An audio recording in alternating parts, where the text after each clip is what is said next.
नमस्कार साथियों, आप देख रहे हैं बिहार समाचार। आइए जानते बिहार की दिन भर की ताजा और बड़ी खबरें। आज की पहली खबर, बिहार के 5 लाख युवाओं को 1000 मासिक भत्ता मिलेगा। शनिवार को प्रधानमंत्री नरेंद्र मोदी द्वारा जननायक कर्पूरी ठाकुर कौशल विश्वविद्यालय का शुभारंभ किया। इसके साथ ही कई अन्य योजनाओं का भी वह दिल्ली के विज्ञान भवन से वीडियो कॉन्फ्रेंसिंग के माध्यम से उद्घाटन और शिलान्यास किया। इस दौरान प्रधानमंत्री बिहार की संशोधित मुख्यमंत्री निश्चय स्वयं सहायता भत्ता योजना की भी शुरुआत किया। इसके तहत हर साल लगभग 5 लाख स्नातकों को 2 साल तक 1000 रुपए का मासिक भत्ता मिलेगा। साथ ही इन्हें निःशुल्क कौशल प्रशिक्षण भी दिया जाएगा। बिहार विधानसभा चुनाव की तैयारी अब अंतिम चरण में पहुंच चुकी है। भारत निर्वाचन आयोग ज्ञानेश कुमार की राज्य के सभी मान्यता प्राप्त राजनीतिक दलों के साथ बैठक हुई। पटना के होटल ताज में 3 घंटे चली बैठक में बीजेपी ने 2 फेज में चुनाव कराने की मांग की है। वहीं जदयू ने कहा कि बिहार में लॉ एंड ऑर्डर, नक्सल जैसी समस्या नहीं है, इसलिए एक चरण में चुनाव होने चाहिए। बीजेपी प्रदेश अध्यक्ष ने कहा कि हमने मांग की है कि 2 फेज में चुनाव कराए जाए, क्योंकि ज्यादा फेज होने से मतदाताओं को परेशानी होती है, वहीं उम्मीदवार के ज्यादा पैसे खर्च होते हैं। बिहार बीजेपी ने चुनाव की घोषणा के 28 दिन बाद चुनाव कराने की मांग की है। मखाना के बीज उत्पादन और टूल्स किट अनुदान के लिए 10 तक आवेदन। कृषि विभाग मखाना उत्पादन के क्षेत्र विस्तार के लिए उन्नत बीज उत्पादन टूल्स किट पर अनुदान देगा। किसानों को 10 अक्टूबर तक बिहार कृषि ऐप या उद्यान निदेशालय की वेबसाइट पर आवेदन करना होगा। एक किसान को न्यूनतम 0.25 एकड़ 0.1 हेक्टेयर तथा अधिकतम 5 एकड़ 2 हेक्टेयर का लाभ दिया जा रहा है। प्रिय पतिदेव पवन जी, मैं मिलने लखनऊ आ रही हूँ। भोजपुरी स्टार पवन सिंह कल यानी 5 अक्टूबर को दिल्ली में बीजेपी ज्वाइन करेंगे। कयास लगाए जा रहे हैं कि वे आरा से चुनाव लड़ सकते हैं। इन सब के बीच इसके उनकी पत्नी ज्योति सिंह लगातार इमोशन पोस्ट कर रही है। भोजपुरी एक्टर पवन सिंह और उनकी पत्नी ज्योति सिंह के तलाक का मामला कोर्ट में चल रहा है। ज्योति लगातार पति पवन को लेकर सोशल मीडिया पर इमोशनल पोस्ट कर रही है। शुक्रवार को भी उन्होंने सोशल मीडिया पर पोस्ट करते हुए पवन सिंह और उनके परिवार से लखनऊ आकर मिलने की बात कही। साथ ही ये भी कहा कि वो 2 दिन इंतजार करेंगी, जरूरी निर्णय लेना है।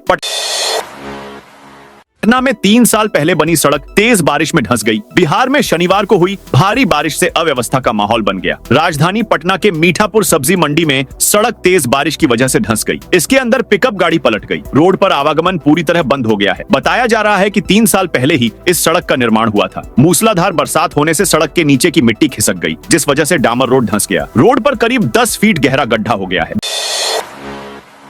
बिहार के छात्रों को अब अंतरिक्ष विज्ञान की नई और आधुनिक शिक्षा मिलेगी। पटना बिहार में पढ़ाई करने वाले बच्चों को अब अंतरिक्ष विज्ञान से जुड़ी नई और आधुनिक शिक्षा का सुनहरा मौका मिलेगा। आर्यभट्ट ज्ञान विश्वविद्यालय पटना ने कोडीमैट्स के साथ एक ऐतिहासिक समझौता ज्ञापन पर हस्ताक्षर किया है। एकेयू के कुलपति शरद कुमार यादव ने कहा कि इस साझेदारी का मकसद है राज्य के हर जिले के बच्चों को अंतरिक्ष विज्ञान और प्रौद्योगिकी से जोड़ना और उन्हें भविष्य की चुनौतियों के लिए तैयार करना। गिरिराज सिंह बोले, लालू यादव के कहने से भूरा बाल साफ नहीं होगा। बेगूसराय में केंद्रीय मंत्री गिरिराज सिंह ने आरजेडी के राष्ट्रीय अध्यक्ष पर निशाना साधा है। उन्होंने कहा कि लालू यादव के कहने से भूरा बाल साफ नहीं होगा। बिहार से लालूवाद साफ हो जाएगा। अब घी और खिचड़ी नहीं चलेगा। देश के प्रधानमंत्री नरेंद्र मोदी और बिहार के 20 साल से मुख्यमंत्री नीतीश कुमार हैं, जो आपसे ज्यादा पिछड़े वर्ग से हैं। लालू यादव ने तो अपने बाल बच्चे को अमीर बना दिया। पिछले सरकार में इन्होंने क्या किया? समाज को सिर्फ लड़ाने का काम किया था। नीतीश कुमार की सरकार ने गरीबों की बेटी को ड्रेस दिया, साइकिल दिया और गरीबों का उत्थान हुआ है। नरेंद्र मोदी और नीतीश कुमार की सरकार ने गरीबों का विकास किया है, इसलिए भूरा बाल साफ नहीं होगा।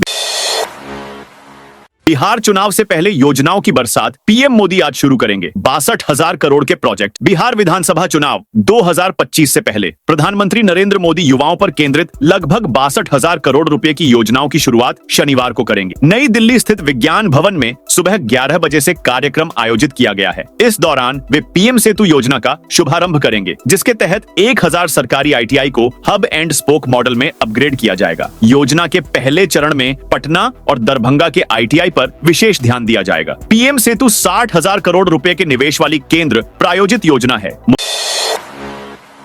मुजफ्फरपुर हाजीपुर हाईवे से सटे एक गोदाम से 1 करोड़ की विदेशी शराब जब्त। बिहार में विधानसभा चुनाव की उल्टी गिनती शुरू हो गई है। चुनाव से शराब का रिश्ता पुराना है। प्रशासनिक अमला निष्पक्ष चुनाव कराने की हर तैयारी कर रहा है। राज्य में सीएम नीतीश कुमार के आदेश पर 2016 से ही पूर्ण शराबबंदी कानून लागू है। ऐसे में मुजफ्फरपुर में 1 करोड़ की शराब जब्त की गई है, जिसे एक गोदाम में रखा गया था। उत्पाद विभाग ने 5 कारोबारियों को भी गिरफ्तार किया है। उनके मोबाइल के जरिए माफिया तक पहुँचने की कवायद में विभाग जुट गया है।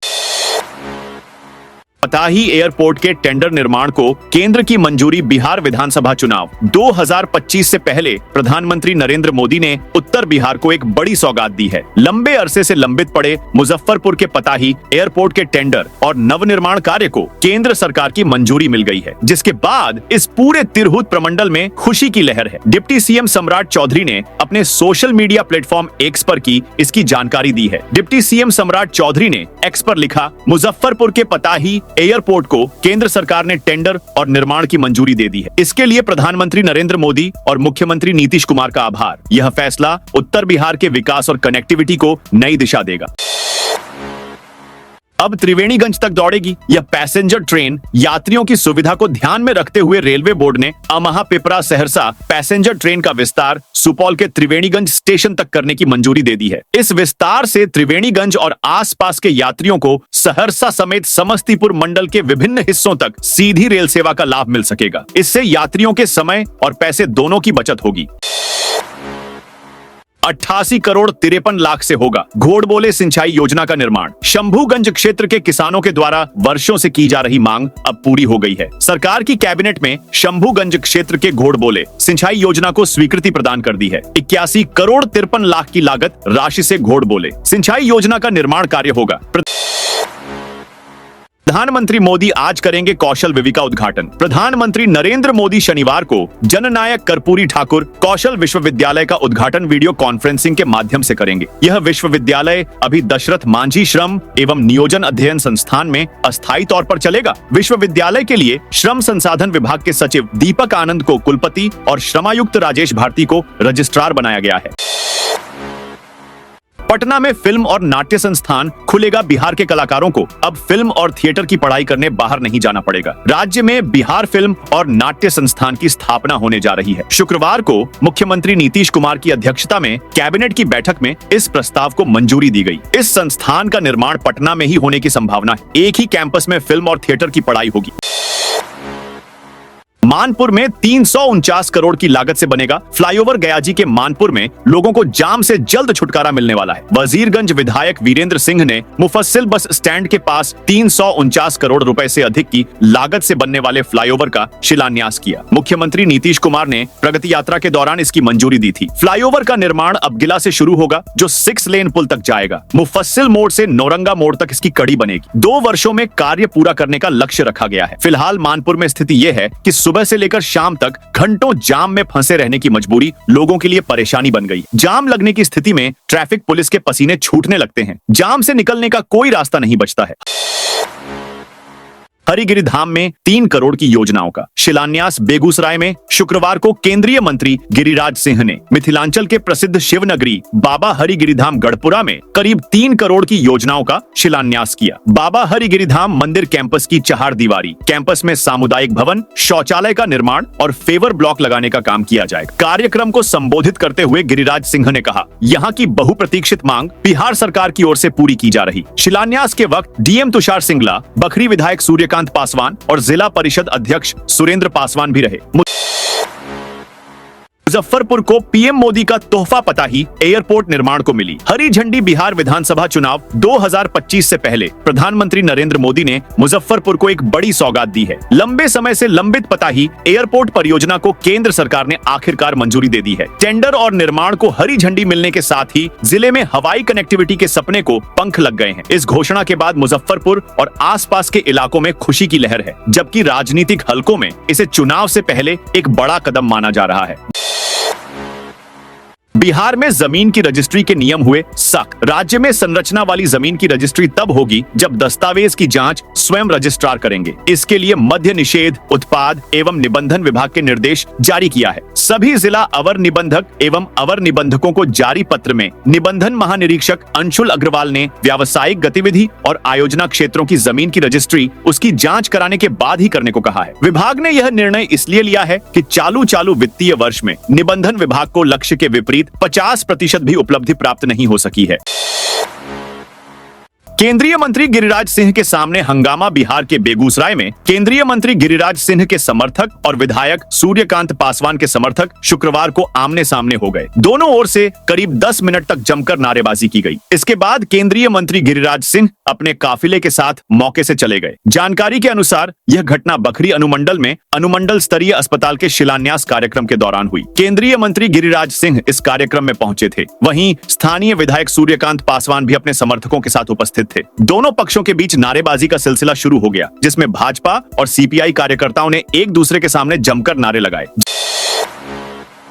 जन सुराज पार्टी का ऐलान इस दिन जारी करेगा। उम्मीदवारों की पहली लिस्ट। भारत निर्वाचन आयोग कुछ ही दिनों में बिहार चुनाव की तारीखों का ऐलान कर सकता है। राज्य में सभी पार्टियां पूरे दमखम के साथ चुनाव की तैयारी कर रही हैं। इसी बीच शनिवार को बिहार में पहली बार चुनाव लड़ने वाला दल जन सुराज पार्टी ने उम्मीदवारों की पहली लिस्ट जारी करने की तारीख का ऐलान कर दिया है। जन सुराज पार्टी के राष्ट्रीय अध्यक्ष उदय सिंह ने शनिवार को कहा कि जन सुराज अपने उम्मीदवारों की पहली लिस्ट 9 अक्टूबर को जारी करेगा। उन्होंने स्पष्ट कर दिया है कि इस लिस्ट में कम से कम 100 विधानसभा क्षेत्रों के उम्मीदवारों के नाम शामिल होंगे।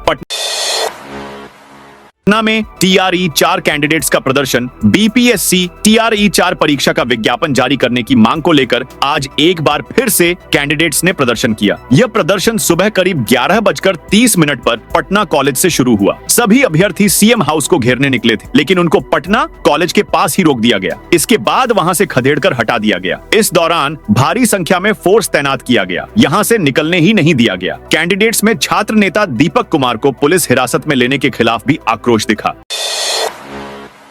बिहार की सड़कों पर मुकेश सहनी उतारेंगे नाव। विकासशील इंसान पार्टी के संस्थापक मुकेश सहनी ने दावा किया है कि विधानसभा चुनाव में सड़कों पर पार्टी की नाव चलती नजर आएगी। सैकड़ों की संख्या में नाव तैयार कराए जा रहे हैं। यह नाव सभी विधानसभा क्षेत्रों में पहुंचेगी। इसके माध्यम से महागठबंधन और वीआईपी के विजन को लोगों तक पहुंचाया जाएगा। नीतीश कुमार की सरकार में मंत्री रहे मुकेश सहनी ने बयान जारी कर कहा है कि महागठबंधन ने चुनाव के पहले ही अपनी भावी योजनाओं की घोषणा कर दी है। मुजफ्फरपुर में 28 पंचायत सरकार भवनों का लोकार्पण। मुख्यमंत्री नीतीश कुमार ने ऑनलाइन माध्यम से जिले के अंतर्गत 28 पंचायत सरकार भवनों का लोकार्पण किया। इसके अलावा 45 पंचायत सरकार भवनों तथा 20 मुख्यमंत्री कन्या विवाह मंडप का शिलान्यास किया। जिला से लेकर प्रखंड एवं पंचायत स्तर पर समारोह हुए। लाइव वेबकास्टिंग से जनप्रतिनिधियों, अधिकारियों व आमजन ने कार्यक्रम की सीधी झलक देखी। विदित हो कि मुख्यमंत्री महिला संवाद कार्यक्रम में राज्य सरकार ने विभिन्न पंचायतों में महिलाओं से संवाद स्थापित किया था। इसमें महिलाओं ने विवाह मंडपों की आवश्यकता पर बल दिया था। महिलाओं के सुझाव को सरकार ने गंभीरता से लिया और मुख्यमंत्री कन्या विवाह मंडप योजना का शुभारंभ किया। मधेपुरा में अगले 5 दिन भारी बारिश का अलर्ट। भारत मौसम विज्ञान विभाग ने मध्यम अवधि के पूर्वानुमान में बताया है कि आगामी 5 दिनों तक मधेपुरा का मौसम बदला रहेगा। अधिकतम तापमान 30 से 31 डिग्री सेल्सियस और न्यूनतम तापमान 24 से 25 डिग्री सेल्सियस के बीच रहने की संभावना है। किसानों को सलाह दी गई है कि धान के खेतों में कीट नियंत्रण की व्यवस्था करें। सब्जी की खेती में पानी का जमाव न होने दें और तैयार पौधों को मेड़ों पर रोपित करें। आगामी दिनों में बारिश की संभावना को देखते हुए खड़ी फसलों में फिलहाल सिंचाई स्थगित रखें। साथ ही खाद एवं कीटनाशक का छिड़काव केवल आसमान साफ रहने की स्थिति में ही करें। सहरसा एयरपोर्ट रनवे विस्तार को 147 करोड़ की मिली मंजूरी। बिहार कैबिनेट ने सहरसा हवाई अड्डे के रनवे विस्तार के लिए 147 करोड़ 76,56,180 रुपए की राशि को मंजूरी दे दी है। इस राशि से लगभग 12 एकड़ अतिरिक्त भूमि का अधिग्रहण किया जाएगा। यह कदम सहरसा एयरपोर्ट को आधुनिक बनाने और उड़ान सेवाएं शुरू करने की दिशा में महत्वपूर्ण है। यह निर्णय सहरसा और कोसी क्षेत्र में कनेक्टिविटी तथा विकास को बढ़ावा देगा। सहरसा हवाई अड्डा अब केंद्र सरकार की उड़ान योजना का हिस्सा है, जिसके तहत छोटे विमानों की उड़ानें शुरू करने की योजना है। रनवे विस्तार से बड़े और आधुनिक विमान भी यहां से उड़ान भर सकेंगे। हाल ही में दिल्ली एयरपोर्ट की 3 सदस्यीय टीम ने सहरसा एयरपोर्ट का निरीक्षण किया था। एनडीए के गढ़ गोपालगंज में कटे सबसे ज्यादा वोट चुनाव आयोग ने 30 सितंबर को स्पेशल इंटेंसिव रिवीजन यानी एसआईआर की फाइनल रिपोर्ट जारी की। 69.3 लाख वोटर के नाम हटा दिए गए। 21.53 लाख नए वोटर जुड़े भी हैं। बिहार में अब कुल वोटर 7.42 करोड़ हैं। एसआईआर से पहले जनवरी 2025 में बिहार में 7.8 करोड़ वोटर थे, यानी कुल वोटर में से 47.77 लाख 6% वोटर कम हो गए। परसेंट के लिहाज से देखें तो सबसे ज्यादा वोट गोपालगंज से कम हुए हैं। बिहार के सीमांचल में मुस्लिम आबादी वाले इलाकों में भी काफी वोट काटे गए हैं। चुनाव आयोग के मुताबिक किशनगंज, पूर्णिया, कटिहार और अररिया में 6.97 लाख नाम हटाए गए हैं। सबसे ज्यादा मुस्लिम आबादी वाले जिलों की बात करें तो 86% मुस्लिम किशनगंज में, 43% कटिहार में, 42% अररिया में, 38% पूर्णिया में और 25% दरभंगा में है। बिहार के इस जिले में सीएम नीतीश करेंगे मरीन ड्राइव का शिलान्यास। मुख्यमंत्री नीतीश कुमार आज मुंगेर जिले को खास सौगात देने वाले हैं। पटना की तर्ज पर ही जिले में मरीन ड्राइव बनाया जाएगा, जिसका शिलान्यास आज मुख्यमंत्री करेंगे। इसके साथ ही जमालपुर में मदर डेयरी प्लांट का भी शिलान्यास किया जाएगा। इसके अलावा भी कई परियोजनाओं का शिलान्यास आज मुख्यमंत्री नीतीश कुमार करने वाले हैं। मुंगेर में बनने वाले मरीन ड्राइव की बात करें तो अनुमान लगाया जा रहा है कि इसके निर्माण में करीब 5119.80 करोड़ रुपए की लागत आ सकती है। यह मरीन ड्राइव शहर की खूबसूरती के साथ साथ रोजगार और पर्यटन को भी बढ़ावा देगा। मालूम हो, मुंगेर के साफियाबाद से सुल्तानगंज तक गंगा पथ बनाया जाएगा, जिसकी लंबाई करीब 42 किलोमीटर है। ग्रामीणों ने लगाया जेडीयू विधायक लापता का पोस्टर। बिहार के मुजफ्फरपुर जिले में जेडीयू विधायक अशोक चौधरी लापता हो गए हैं। इसको लेकर ग्रामीणों ने अनोखा विरोध जताया है। उन्होंने गांव के घरों, बिजली के खंभों और दीवारों पर विधायक लापता है के पोस्टर चिपकाए और कहा कि अब लोग उन्हें खोजने निकल रहे हैं। दरअसल बिहार विधानसभा चुनाव की तारीख नजदीक आते ही विरोध भी तेज हो गया है। ताजा मामला सुरक्षित क्षेत्र सकरा विधानसभा का है, जहां जेडीयू विधायक अशोक चौधरी के लापता होने के पोस्टर लगाए गए हैं। ग्रामीणों में अपने ही विधायक के खिलाफ भारी आक्रोश है, जिसके बाद इलाके की राजनीतिक सरगर्मी और बढ़ गई है। गयाजी में 25 लाख महिलाओं को मिले 10-10 हजार रुपए। मुख्यमंत्री नीतीश कुमार ने शुक्रवार को मुख्यमंत्री महिला रोजगार योजना के तहत 25 लाख महिला लाभार्थियों के खातों में 10 से 10 हजार रुपए की राशि हस्तांतरित की। इस प्रकार कुल 2500 करोड़ रुपए की राशि ट्रांसफर की गई। कार्यक्रम का आयोजन पटना स्थित मुख्यमंत्री आवास 1 अणे मार्ग से किया गया था। गया जिला समाहरणालय में इस कार्यक्रम का सीधा प्रसारण किया गया, जिसे जिले के सभी प्रखंडों में समुदाय आधारित संगठनों ने भी देखा। बिहार सीएम की रेस में ये नेता सबसे आगे। सी वोटर सर्वे के अनुसार तेजस्वी यादव 35% बिहार के अगले सीएम के लिए सबसे पसंदीदा उम्मीदवार हैं। प्रशांत किशोर 23% ने बड़ी छलांग लगाते हुए नीतीश कुमार 16% को पछाड़कर दूसरा स्थान हासिल किया है, जिनकी लोकप्रियता घट रही है। बता दें कि चुनाव आयोग अगले सप्ताह मतदान की तारीखें घोषित कर सकता है। मुजफ्फरपुर में बारिश का प्रभाव काफी देखा जा रहा है, जिससे कई जिलों में बाढ़ जैसे हालात बन गए हैं। मौसम विभाग ने मुजफ्फरपुर के लिए ऑरेंज अलर्ट जारी किया है, जिसमें 30 से 40 किलोमीटर प्रति घंटे की रफ्तार से हवा चलने और हल्की से मध्यम बारिश होने की संभावना है। इसके अलावा वज्रपात और आंधी की भी आशंका है, जिससे लोगों को सावधानी बरतने की सलाह दी गई है।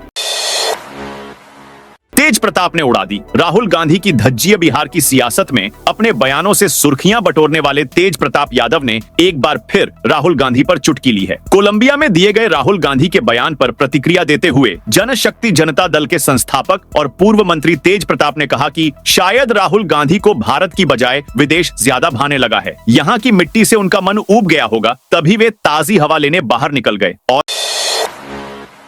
औरंगाबाद की 6 सीटों का गणित बदलने की तैयारी में एनडीए विधानसभा चुनाव में राज अतीत को भूल नई कहानी लिखने की तैयारी में है। 2020 के विधानसभा एवं 2024 के लोकसभा चुनाव में यहां राज का खाता भी नहीं खुला था। स्थिति यह थी कि रफीगंज एवं ओबरा विधानसभा क्षेत्र में राजग प्रत्याशी तीसरे नंबर पर चले गए थे। गोह, ओबरा एवं नबीनगर में हार का अंतर 20,000 से अधिक मतों का था। विधानसभा चुनाव में राष्ट्रीय लोक मोर्चा के अलग चुनाव लड़ने का नुकसान भी इस गठबंधन को हुआ था। लोजपा रामविलास की बेरुखी ने जदयू को नुकसान पहुंचाया। इसका असर गठबंधन पर पड़ा। बहरहाल इस बार राष्ट्रीय लोक मोर्चा के नेता उपेंद्र कुशवाहा और लोजपा के चिराग भी साथ हैं। 5 दलों के एक साथ आने से सभी 6 सीटों पर राजग परिदृश्य बदलने की तैयारी में लगी है। दोस्तों, ये थी आज बिहार की ताजा और बड़ी खबरें। जय हिंद, जय भारत।